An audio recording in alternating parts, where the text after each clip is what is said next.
after the true Salahuddin went back to Damascus. And the narration mentioned that one wet day he went to visit the Hajis. And when he came back, it was cold, it's wet. He became ill. And every day his state got worse. And Al-Imad mentioned, I was with Salahuddin when he was ill. He says, by Allah, every time Salahuddin became more ill, it was as though his trust in the Rahm of Allah just increased. He said, the weaker his body got, the stronger his trust in Allah became. And even in that state, Salahuddin couldn't go to the masjid anymore.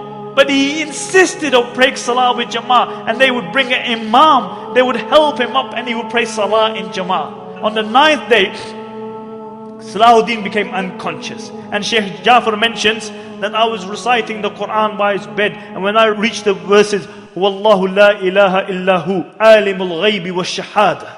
He is Allah and no Lord besides Him, the knower of the unseen. He says Salahuddin had been unconscious for a while, and I heard a faint voice saying, Zahir, you have spoken the truth. And he mentioned, for 3 days I recited the Quran by the bed of Salahuddin. And he said, on the final day when he passed away, I reached the verse, La ilaha illahu alayhi tawakkaltu. There is no God but Allah, and upon Him I trust. And I saw Salahuddin's face become radiant, and he recited the Shahada, and he left this dunya. And Ibn Shaddad mentioned that this was the greatest calamity to befall the Muslims since the demise of the Khulafai Rashidun. Ibn Shaddad mentions that many times I had heard the saying that I wish I could die on this place. And I always thought that this was an exaggeration. But he said, I realized the reality of that statement when Salahuddin passed away. He said, I wish I could have died on the place of Salahuddin.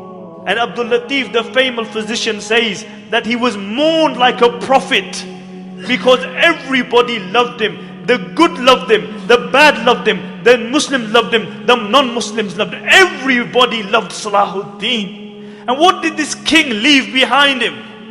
King of Egypt, king of Syria, Lebanon, Yemen. What did he leave behind him? He left 1 dinar and 47 dirhams, some armor and a horse. This is all he left behind him. They had to borrow money for his janazah. But I'll tell you what he left behind him. He left a legacy behind him. He left a legacy behind him. And this is why we are gathered here today. He passed away at the time of Fajr, and after Dhuhr they brought his body out. And the narrations mention that people screamed and cried as though the whole dunya had just become one place. And many people, when they saw his dead body, they couldn't believe it. They became unconscious. They didn't attend the janazah because they couldn't believe that Salahuddin had passed away, the liberator of the holy lands. And how was Salahuddin buried? They had to borrow money for his janazah. And Qadi Fadil gave a fatwa that Salahuddin should be buried with his sword, so that on the day of judgment when he's resurrected, and one of the 7 people who is under the shade of Allah is Imamun Adilun, a just ruler. When he's under the shade of Allah subhanahu wa ta'ala, he is leaning upon his sword. So everybody sees that this is the liberator of the holy lands. And on his tomb they wrote, because this was the man who liberated, this was the man who flung open the gates of fortresses and castles of the Christians, one after the other. And on his tomb they wrote, "Oh Allah, as his final victory, open for him the gates of Jannah. Open for him the gates of Jannah." And my dear respected brothers and sisters listening at home, Salahuddin is one of the greatest heroes of Islam. And this is why we have gathered here to remember this. But the problem with many Muslims has become today, or with all Muslims, is that we live off our legacy. As a poet says, he said the Muslims come to the grave of Salahuddin, and they come again and again. And what do? They stand by the grave of Salahuddin and they say, "Qum ya Salahuddin, qum." Oh Salahuddin, stand. Stand up, oh Salahuddin, we need you. Can't you see what's happening in Iraq? Can't you see what's happening in Afghanistan? Can't you see the supine, spineless leaders that we have? Oh Salahuddin, we need you to liberate the holy lands. The poet says they come and they say, قُمْ يَا صَلَاحَ قُمْ حَتَّى اشْتَكَ مَرْقَدُهُ مِنْ حَوْلِهِ الْعَفُونَ. He says, they come to his grave and they say, oh Salahuddin, stand, stand. Until his grave began to complain about the stench around it.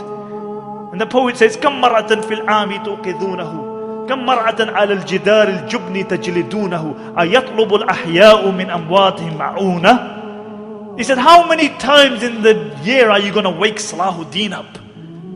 He said, how many times are you going to whip Salahuddin for your own cowardice? And then he says sarcastically, أَيَطْلُبُ الْأَحْيَاءُ مِنْ أَمْوَاتِهِمْ مَعُونَةً. He said, has it come to the state that the living have started asking the dead for help? The living have started asking the dead for help. Nobody aspires to be a Salahuddin. Nobody tries to be a Umar ibn Khattab or Abu Dhar or Abu Bakr radiallahu anhum or a Khadija or a Fatima. Nobody aspires to be like them. We live off our legacy. You know, we remember these people, but none of us aspire to be like them. We can't be cowardice because we believe in a hereafter. You can't celebrate the life of Salahuddin and Umar ibn Khattab and then be cowardice yourself.